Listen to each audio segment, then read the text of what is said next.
और कहने लगे, यदि आपके अंदर ये एक गुण है और कम समय में भगवान को प्राप्त किया जाता है तो जाइए, मैं आपको रहने के लिए 4 स्थान देता हूं। 4 स्थान दे दिया और उन 4 स्थानों में दूतम पारम श्रेयः सोनः यत्रा धर्मस्य चतुर्विधि।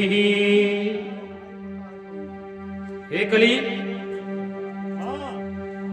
मैं आपको पहला स्थान दूत में देता हूं। द्यूत संस्कृत भाषा है और इसका हिंदी अनुवाद होता है जुआ। जहां पर जुआ होता हो वहां पर साक्षात कलयुग का निवास है। दूसरा पानम, पान का मतलब मदिरा, शराब में साक्षात कलयुग का वास है। तीसरा स्थान स्त्री, स्त्री का मतलब स्त्री से नहीं अपितु काम से है। ये तीसरा स्थान दिया। और चौथा स्थान हिंसा। ये 4 स्थान कलयुग को दे दिया। कलयुग गड़गड़ाने लगा, महाराज आपने जैसी हमारी काली कलूटी शकल देखी उसी प्रकार का मुझे घर दे दिया। अरे एक गुण मेरा आपको अच्छा लगा तो कम से कम एक स्थान तो अच्छा दे ही दीजिए।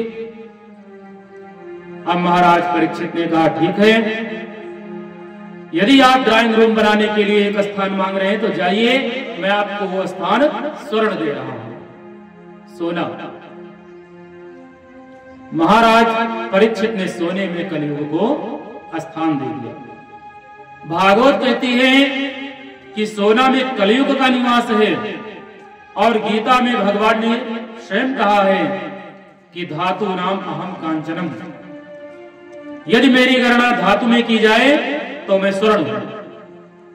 और भागवत कह रही है कि सोने में कलयुग का निवास है।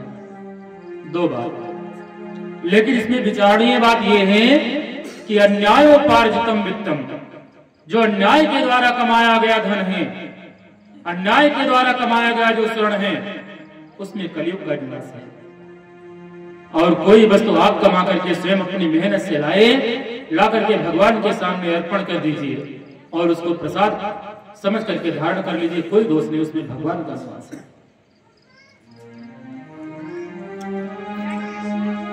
कलयुग